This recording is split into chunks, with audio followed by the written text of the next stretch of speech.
নতুন রাঁধুনিদের জন্য আবার একটা পারফেক্ট রেসিপি নিয়ে হাজির হলাম। আসসালামু আলাইকুম, কেমন আছেন আপনারা সবাই? কথা না বাড়িয়ে শুরু করা যায়। এখানে আমি প্রথমে ব্রয়লার মুরগি সুন্দর করে কেটে বেছে ধুয়ে নিয়েছি। যারা ব্রয়লার মুরগি খেতে না চান এই রেসিপিটা তাদের জন্য অবশ্যই একবার দেখবেন।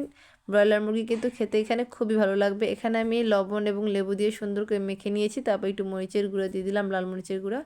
মেখে নেব, 15 থেকে 20 মিনিট মেরিনেট করে রেখে দেবো। এখানে একটা কড়াইতে আমি সয়াবিন তেল নিলাম, একটু লবণ দিয়ে একে একে আমি মাংসগুলোকে এপিট ওপিট করে ভেজে নেব। একটু লালচে লালচে করে ভাজার চেষ্টা করবেন, কারণ ব্রয়লার মুরগি অনেকেই খেতে পছন্দ করে না, একটা গন্ধ আসে। তাই এভাবে ভেজে নিলে কিন্তু গন্ধটা একদমই থাকবে না, আর খেতেও বেশ ফ্লেভার আসবে, ভালো লাগবে। এখন আমি একটা একটা করে চিকেনের টুকরোগুলোকে উঠিয়ে নেব এবং সবগুলোকে এভাবে ভেজে নেব। এখানে আমি কয়েক পিস আলু নিয়েছি, এর মধ্যে একটু লবণ এবং মরিচের গুঁড়ো দিয়ে সুন্দর করে মেখে আমি আলুগুলো একে একে ভেজে তুলে রাখবো। লালচে করে ভেজে আলাদা করে তুলে রাখলাম। এখন আমি চুলাতে আলাদা একটা কড়াই বসিয়ে দেবো, তার মধ্যে আমি মুরগির ভেজে রাখা তেলটাই দিলাম, এক্সট্রা কোনো তেলের প্রয়োজন নেই।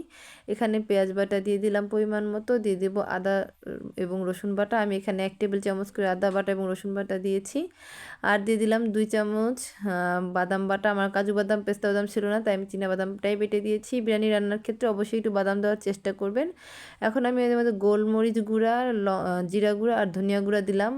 এর মধ্যে আলুটা দিলাম, সুন্দর করে নেড়েচেড়ে নেব। তার মধ্যে আমি চিকেনগুলোও দিয়ে দেবো, যেগুলো ভেজে রেখেছিলাম। তার মধ্যে দিয়ে দিলাম আমি 2 টেবিল চামচ টক দই। এখন উল্টে পাল্টে নেড়েচেড়ে নেব সুন্দর করে।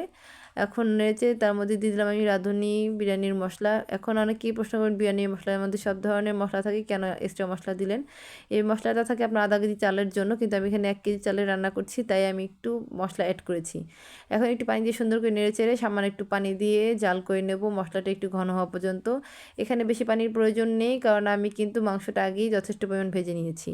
এখানে আরেকদিকে আমি চাল নিয়েছি, চালগুলো মেপে নিলাম 4 পট, মানে 4 গ্লাস। এখানে আমি চালটা পানি দিয়ে ভিজিয়ে রাখবো 10 মিনিট, তারপরে ধুয়ে সুন্দর করে ঝরিয়ে রাখবো 15 মিনিটের জন্য। এখানে আরেক পাশে একটা প্যানে আমি তেল দিয়ে দেবো, তার মধ্যে রসুন কুচি, লং এলাচ দারচিনি দিয়ে দিলাম, তার মধ্যে দিয়ে দিলাম কিছু গাজর কুচি। এখন দিয়ে দেবো টক দই এবং বাদাম বাটা, সুন্দর করে নেড়ে চেড়ে নেব। গাজরটা আমি বরবটি থাকলে বরবটিও দিই, বিরিয়ানির মধ্যে কালারফুল হয় এবং দেখতেও সুন্দর লাগে, খেতেও ভালো লাগে। এখন আমি পানিটা দিয়ে দিচ্ছি। আমি যে মগটা নিয়েছি এটার মধ্যে আমার 1.5 গ্লাস পরিমাণ পানি আটে। তো আমি এখানে 4 মগ দিয়েছি, যেহেতু আমি 4 পট চাল দিয়েছিলাম, তাই 4 মগ পানি দিয়েছি।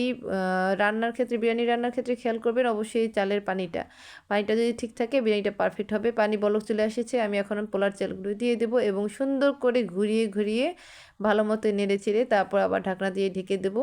বিরিয়ানি রান্নার ক্ষেত্রে যদি আপনি রান্নার পরে শেষের দিকে দেখেন যে চালটা একটু কম ফুটেছে, সেক্ষেত্রে একটু গরম পানি, চারপাশে হালকা একটু গরম পানি দিয়ে দিতে পারেন, আধা গ্লাস পরিমাণ দিতে পারেন। তবে অবশ্যই সেখানে গরম পানি ব্যবহার করার চেষ্টা করবেন। এখন এই যে ঢাকনাটা খুলে একটু নেড়েচেড়ে নেব, পানিটা বেশ শুকিয়ে এসেছে। এখন আমি এখানে চিকেনগুলো দিয়ে দিলাম, সুন্দর করে নেড়েচেড়ে এর মধ্যে এখন আমি দিয়ে দিলাম কিচমিচ, দিয়ে দিলাম পেঁয়াজ বেরেস্তা, তারপর দিয়ে দিলাম একটু ঘি। আমি হোমমেড ঘি ব্যবহার করি। যারা ঘিয়ের রেসিপিটা দেখতে চান আমার ভিডিও শেয়ার করা আছে, একটু কষ্ট করে দেখে নেবেন। এর মধ্যে এখন আমি দিয়ে দিলাম গুঁড়া দুধ আর দিয়ে দেবো কিছু কাঁচামরিচগুলো দিয়ে আমি সুন্দর করে আবার ঢাকনা দিয়ে ঢেকে রাখবো 15 থেকে 20 মিনিটের জন্য। আমি দমে রেখে দেবো। এই 15-20 মিনিট পরে যে আসলাম, খুলে নেড়েচেড়ে দেখাচ্ছি একদম পারফেক্ট হয়েছে। আমার কিন্তু কোনো পানি অ্যাড করতে হয়নি। বাসায় অবশ্যই একবার ট্রাই করবেন, আর ভালো লাগলে অবশ্যই শেয়ার করবেন।